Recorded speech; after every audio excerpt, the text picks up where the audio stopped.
جب خالد بن ولید مسلمان ہوئے نا تو کافروں نے اب ان کو تانا دینا شروع کر دیا کہ اس نے وہ دین قبول کر لیا ہے جس کی جو ٹیکسٹ بک ہے اس میں اس کے باپ کے بارے میں اتنی سخت باتیں موجود ہیں، تو یہ کیسے تلاوت کرے گا ان آیات کی؟ تو سیدنا سالم جو بخاری مسلم میں آتا ہے 4 بندوں سے قرآن سیکھو، ان میں سے ایک ابن مسعود بھی ہیں، ابی ابن کعب بھی ہیں اور سالم بھی ہیں۔ یہ یعنی ینگ سے نوجوان تھے، ان کے پاس حضرت خالد بن ولید آتے ہیں اور کہتے ہیں مجھے قرآن سکھاؤ۔ یار اسلام بڑوں بڑوں کی اکڑ توڑ دیتا ہے، یہ عرب کے لوگ یہ غلاموں کو تو جوتی کے برابر نہیں سمجھتے تھے، اور کدھر اسلام ہے کہ وہ ایک غلام زادے سے کہہ رہے ہیں کہ مجھے یار قرآن سکھاؤ۔ تو انہوں نے کہا ٹھیک ہے، ان کا سب سے پہلے مجھے وہ آیات سکھاؤ جو میرے باپ کے بارے میں نہ ہو۔ ہائے ہائے ہائے سر، کتنا جگرا چاہیے! اور وہ انہوں نے جو سین فلمایا ہے نا، وہ بندے کے آنسو نہیں رکتے۔ آپ اگر عمر سیریز میں وہ دیکھ لیں کہ کیا کیفیت ان کے اوپر طاری ہوتی ہے، کتنا ان کو پسینہ طاری ہو جاتا ہے۔ یار آپ ذرا امیجن کریں نا کہ ہم میں سے کسی کے ماں باپ کے بارے میں قرآن میں آیات ہوں کہ اللہ تعالیٰ فرمائے کہ اس کو ہم عنقریب دوزخ کے اندر جھونکیں گے جہاں وہ نہ زندوں میں ہوگا نہ مردوں میں، اور یہ کہنے والا اس کائنات کا مالک ہو جس کے اوپر کسی کی دھونس نہ چل سکتی، جس کا فیصلہ کوئی ریورٹ نہ کر سکتا، تو اس بندے کی کیا کیفیت ہوگی؟ اب وہ آیات شروع ہو رہی ہیں۔ اب آپ کو ان آیات کے اندر درد جو محسوس ہوگا نا، وہ اس ساری گفتگو کے بعد آپ فیل کریں گے اس کو۔ ذرنی ومن خلقت وحیدا، اے نبی چھوڑ دیں اس کو جس کو ہم نے اکیلا پیدا کیا تھا، یعنی یہ اکیلا پیدا ہوا تھا، لیکن اس کی آج یہ جرت سورۃ القلم میں آتا ہے نا اس کے بارے میں، اکیلا تھا اور اللہ نے اس کو اتنا نوازا۔ کیسے؟ وَجَعَلْتُ لَهُ مَالًا مَمْدُودًا، ہم نے اس کو مال کثیر دیے، وَبَنِينَ شُهُودًا، اور کتنے بیٹے دیے جو ہر وقت اس کی نظروں کے سامنے رہتے ہیں۔ قبائلی سسٹم میں بیٹوں کی بڑی اہمیت ہوتی تھی نا، جس کے جتنے 5 بیٹے تھے اس کے، تو وہ بڑا ایک سمجھا جاتا تھا کہ جناب بھی بڑی مضبوط بندہ ہے۔ اللہ فرماتا ہے اکیلا پیدا ہوا تھا، اتنا کمزور تھا، میں نے اسے اتنا مال دیا، عرب کا امیر ترین شخص یہ بن گیا، میں نے اس کی آنکھوں کے سامنے رہنے والے اس کو بڑے یعنی بیٹے دیے، 5 بیٹے۔ وَمَهَّدتُ لَهُ تَمْهِيدًا، اور ہم نے اسے ہر طرح کا دنیا کا سامان عطا فرمایا تھا۔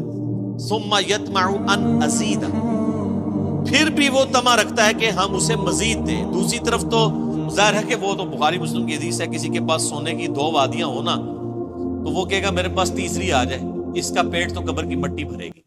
تو یہ تو انسان میں بلٹ ان ایک ہے۔ کلا، ہرگز نہیں، یہ وہی ہے نا، انہ کان لآیاتنا عنیدا، یہ ہماری آیات کا سخت دشمن ہے۔ سأرہقہ صعودا، میں عنقریب اسے مجبور کروں گا کہ یہ وہ کٹھن چڑھائی چڑھے دوزخ کے اندر۔ آپ کو پتا دوزخ میں چند عذابات یہ بھی ہیں کہ پہاڑ کے اوپر چڑھایا جائے گا۔ سخت گرمیوں میں سر سیڑھیاں چڑھنا مشکل ہو جاتی ہیں، اور اگر کسی کو یہ سزا دے دی جائے کہ سخت گرمیوں میں اس نے 2-3 کلومیٹر اونچا پہاڑ سر کرنا ہے، تو یہ کتنا بڑا عذاب ہے۔ عنقریب ہم اسے چڑھائی پہ چڑھائیں گے۔ انہ فکر وقدر، بے شک اس نے غور کیا اور ایک دماغ سے کوئی بات طے کر لی۔ فقتل کیف قدر، اس پہ پھٹکار ہو اس نے کیسا دماغ لڑایا اپنا۔ ثم قتل کیف قدر، پھر اس پہ پھٹکار ہو اللہ کی طرف سے، یہ برباد ہو جائے، اس نے کیسی بری بات سوچی۔ یعنی اس کے دل نے بھی گواہی دے دی تھی کہ یہ پیغمبر ہے، پھر بھی اس نے جان بوجھ کے اپنی چودراہٹ قائم رکھنے کے لیے کیسے دماغ میں پلان تیار کیے۔ ثم نظر، پھر اس نے نظر اٹھا کے دیکھی۔ ثم عبس وبصر، اس کے بعد اس نے تیوری چڑھائی اور ترش رو ہوا۔ ثم ادبر واستکبر، پھر اس نے پیٹھ پھیری اور غرور کیا۔ یہ اس کی ساری ایکٹنگ جو کچھ اس نے کی ہے نا اس مجلس کے اندر، یہ جیسے آپ کو پتہ ہی ہے نا، یہ نعت خان بھی جو بڑے بڑے ہوتے ہیں نا، ان کو بھی آپ دیکھیں اسپیکر میں آ کے تھوڑی تھوڑی دیر بعد کر رہے ہوتے ہیں، کبھی کچھ نکال رہے ہوتے ہیں کہ اپنا تھوڑا روپ ڈالنے کے لیے۔ علماء کے ہاں بھی آپ کو نظر آئے گا جو بڑے بڑے ہیں نا، ان کے خاص قسم کے، وہ ذرا سا ایسے کرتے ہیں تو ایک ساتھ بندہ رومال لے کے آ جاتا ہے، ٹھیک ہے نا، تھوڑی ایکٹنگ، اور پھر تھوڑا سا کتاب پڑھی ہے تو وہ اینک تھوڑی سی ایسے کر لی ہے، ایسے کر کے سائڈ پہ کر لی ہے، پھر ایسے کر کے ایسے یہ جو سٹائل ہوتے ہیں نا صرف اپنا علمی روب جھاڑنے کے لیے، یہ سارے کام وہ بھی کر رہا تھا تو اللہ تعالیٰ نے اس کو نقل کیا ہے کہ کبھی یوں کرتا ہے، یہ دیکھتا ہے، جیسے بڑا کو بڑا فلاسفر ہے ان کو بڑی بڑی گال کرنے لگا تھا، وہ کڈی کے گال ہے انہیں وہ دیکھ لو تسی۔ فقال ان ھذا الا سحر یؤثر، ہاں یہ کہہ سکتے ہو یہ جادو ہے جو پچھڑوں سے چلتا آ رہا ہے، ان ھذا الا قول البشر، یہ تو نہیں ہے مگر ایک انسان کا ہی کلام ہے۔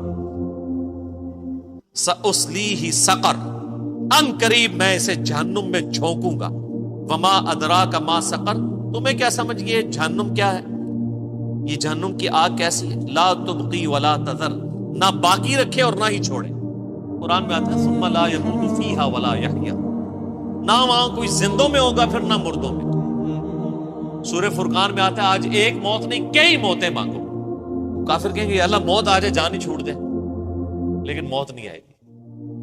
اللہم اجرنا من النار، اللہم اجرنا من النار، اللہم اجرنا من النار، آمین۔ اللہم من احییتہ منا فاحیہ علی الاسلام ومن توفیتہ منا فتوفہ علی الایمان۔ مجھے اس شخص سے سمجھ لینے دو جس کو میں نے اکیلا پیدا کیا اور میں نے اس کو بہت سا مال دیا اور ہر وقت حاضر رہنے والے بیٹے دیے اور اس کو ہر طرح کے سامان میں وسعت دی، پھر بھی لالچ رکھتا ہے کہ میں اسے اور زیادہ دوں، ایسا ہرگز نہیں ہوگا، یہ ہماری آیتوں کا بڑا مخالف رہا ہے، میں اسے ایک بڑی چڑھائی چڑھاؤں گا۔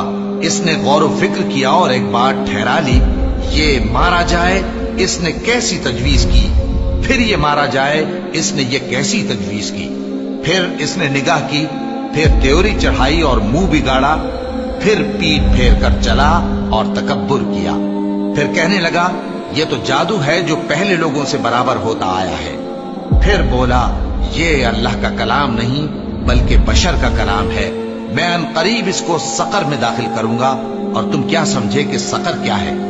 وہ ایسی آگ ہے کہ نہ باقی رکھے گی اور نہ چھوڑے گی، اور بدن کو جھلس کر سیاہ کر دے گی، اس پر 19 داروغہ ہے۔